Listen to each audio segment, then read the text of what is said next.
ಸ್ನೇಹಿತರೆ ನಮಸ್ಕಾರ. ಡಾಕ್ಟರ್ ಸಿದ್ದು ಅವರು KK ನ್ಯೂಸ್ ಕನ್ನಡ ಚಾನಲ್ ಅಂತ ಒಂದು ಒಳ್ಳೆ ಯೂಟ್ಯೂಬ್ ಚಾನಲ್ ಅವರು ಓಪನ್ ಮಾಡಿದ್ದಾರೆ. ಆ ಯೂಟ್ಯೂಬ್ ಚಾನಲ್ನ ವಿಶೇಷತೆ ಅಂತ ಹೇಳಿದ್ರೆ ಅದರಲ್ಲಿ ಕೇವಲ ಸಣ್ಣ ಮಕ್ಕಳು ದೊಡ್ಡವರು ಯಾವುದೇ ಒಂದು ವಯಸ್ಸಿನ ಅಂತರ ಇಲ್ಲದೆ ಹೆಚ್ಚು ನಮ್ಮ ಕನ್ನಡಕ್ಕೆ ಸಂಬಂಧಪಟ್ಟಿರುವಂತಹ ಕರೆಂಟ್ ಅಫೇರ್ಸ್ ಎಲ್ಲ ಮಾಹಿತಿ ಸಿಗ್ತಾ ಇದೆ.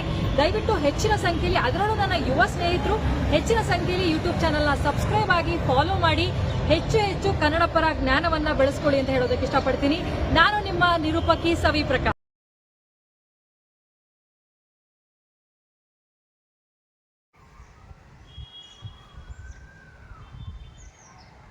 ಚಲೋ ನಮಸ್ಕಾರ ಸ್ನೇಹಿತರೆ, ನಾನು ನಿಮ್ಮ ಆಸಿಫ್ ತಾಳೇಕೊಟ್ಟಿ.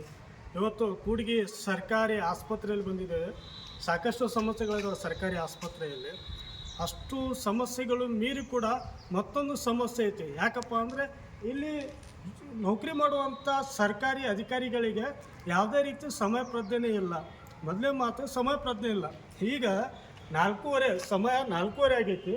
ಇಲ್ಲಿ ನೋಡ್ತಿರ್ಬೋದು ಸರ್ಕಾರಿ ದವಾಖಾನೆ ಬಂದೈತಿ. ಕೂಡ್ಗಿ ಸರ್ಕಾರಿ ಆಸ್ಪತ್ರೆ ಬಂದೈತಿ.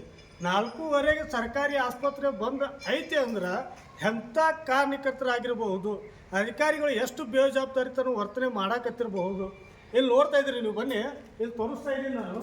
ಇದು ಸರ್ಕಾರಿ ಆಸ್ಪತ್ರೆ, ನಮ್ಮ ಕೂಡ್ಗಿ ಪ್ರಾಥಮಿಕ ಆರೋಗ್ಯ ತಪಾಸಣಾ ಕೇಂದ್ರ. ಇದು ನಮ್ಮ ಕೂಡ್ಗಿಯ ಪ್ರಾಥಮಿಕ ಆರೋಗ್ಯ ತಪಾಸಣಾ ಕೇಂದ್ರ.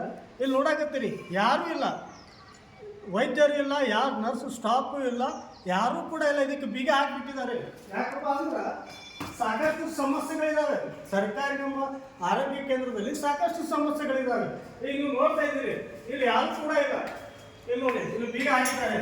ಇವರು ಸರ್ಕಾರಿ ಕೆಲಸ ಮಾಡೋಕ್ಕೆ ಎಷ್ಟು ಸಮಯಕ್ಕೆ ಅವಕಾಶ ಐತಿ, ಸರ್ಕಾರ ಆದೇಶ ಏನೈತಿ, ಎಷ್ಟು ತಾಸು ಕೆಲಸ ಮಾಡಬೇಕು ಅನ್ನೋದು ಕೂಡ ಇಲ್ಲಿ ಕೆಲಸ ಮಾಡುವಂಥ ಸಿಬ್ಬಂದಿಗಳಿಗೆ ಪರಿಜ್ಞಾನ ಇಲ್ಲ. ಯಾವುದೇ ಕಾರಣಕ್ಕೂ ಪರಿಜ್ಞಾನ ಇಲ್ಲ. ಈಗ ಸಮಯ 4:30 ಗಂಟೆ, 4:30 ಆಗಿದೆ. ಅರ್ಧ ಗಂಟೆ ಮುಂಚೆ ಇವ್ರು ಹೋಗಿದ್ದಾರೆ.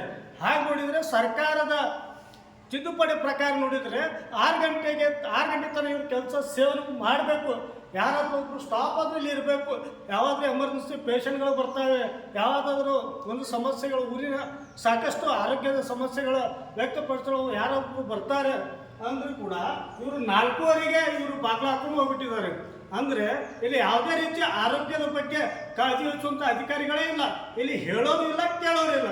ದಯಮಾಡಿ ನಾನು ಉನ್ನತ ಅಧಿಕಾರಿಗಳಿಗೆ ಹೇಳ್ತಾ ಇದ್ದೀನಿ, ಆರೋಗ್ಯ ಇಲಾಖೆಯ ಉನ್ನತ ಅಧಿಕಾರಿಗಳೇ ಎಚ್ಚೆತ್ತುಕೊಳ್ಳಿ. ಕೂಡ್ಗಿ ಗ್ರಾಮದಲ್ಲಿ ಈ ಪ್ರಾಥಮಿಕ ಆರೋಗ್ಯ ತಪಾಸಣೆ ಕೇಂದ್ರ ಏನು ಪ್ರಾಥಮಿಕ ಆರೋಗ್ಯ ತಪಾಸಣೆ ಕೇಂದ್ರ ಐತಿ, ಇಲ್ಲಿ ಕೆಲಸ ಮಾಡುವಂಥ ಸಿಬ್ಬಂದಿಗಳಿಗೆ ಕೂಡಲೇ ಅಮಾನತು ಮಾಡಿ. ಯಾಕಪ್ಪ ಅಂದರೆ 4:30ಗೆ ಅವ್ರು ಕೆಲಸ ಬಿಟ್ಟು ಹೋಗ್ತಾ ಇದ್ದಾರೆ ಅಂದರೆ ಇದು ಯಾವ ರೀತಿ ಅವ್ರಿಗೆ ಹೇಳೋರು ಕೇಳೋರು ಯಾರೂ ಇಲ್ಲ. ಅಧಿಕಾರಿಗಳಿಗೆ ಯಾವ ರೀತಿ ಏನು ಮಾಡಿದ್ರು ಕೂಡ ನಡೀತೈತೆ ಅಂದಂಗಾಯ್ತು. ಸರ್ಕಾರಿ ಆರೋಗ್ಯ ಕೇಂದ್ರ ಅಧಿಕಾರಿಗಳಿಗೆ ಯಾವ ರೀತಿ ಮಾಡಿದ್ರು ನಡೀತೈತಿ. 3 ಗಂಟೆಗೂ ಬಂದ್ ಮಾಡ್ಕೊಂಡು ಹೋದ್ರು ಇಲ್ಲಿ ಕೇಳುವಂಥ ಯಾರು ಜನಸಾಮಾನ್ಯ ಇದನ್ನು ಕೇಳಬಾರ್ದು ಅನ್ನೋಂಥ ಪ್ರಶ್ನೆ ಹುಡ್ತೈತಿ. ಯಾಕಪ್ಪ ಅಂದ್ರೆ ಈಗ 4:30 ಆಗೈತಿ. 4:30ಗೆ ಇವರು ಬೀಗ ಹಾಕೊಂಡು ಹೋಗಿದಾರಪ್ಪ ಅಂದ್ರೆ ಯಾವ ಲೆಕ್ಕ? ಎಲ್ಲಿ ಹೋಗ್ತಾ ಇದೆ ನಮ್ಮ ಸಮಾಜ, ಎಲ್ಲಿ ಹೋಗ್ತಾ ಇದೆ ನಮ್ಮ ಅಧಿಕಾರಿಗಳ ಒಂದು ಮಾನವೀಯತೆ? ಇದೆಲ್ಲ ಒಂದು ಪ್ರಶ್ನೆ ಆಗಿದೆ. ಅದಕ್ಕೋಸ್ಕರ ಇಲ್ಲಿರುವಂಥ ಉನ್ನತ ಅಧಿಕಾರಿಗಳಿಗೆ ಒಂದೇ ಒಂದು ಮನವಿ ಮಾಡ್ತಾ ಇದ್ದೀನಿ, ಕೂಡಲೇ ಈ ಅಧಿಕಾರಿಗಳು ಯಾರಿಲ್ಲಿ ಯಾರಿಲ್ಲಿ ಕೆಲಸ ಮಾಡ್ತಾರೆ ಈ ಅಧಿಕಾರಿಗಳಿಗೆ ಮತ್ತು ಸಿಬ್ಬಂದಿಗಳಿಗೆ ಅಮಾನತು ಮಾಡಬೇಕಂತೇಳಿ ನನ್ನಲ್ಲಿ ಒಂದು ಕಳಕಳಿ ವಿನಂತಿ ಇದೆ. ಆಸಿಫ್ ತಾಳೇಕೊಟ್ಟಿ, ಸಮಾಜ ಸೇವಕರು, ಕೂಡ್ಗಿ.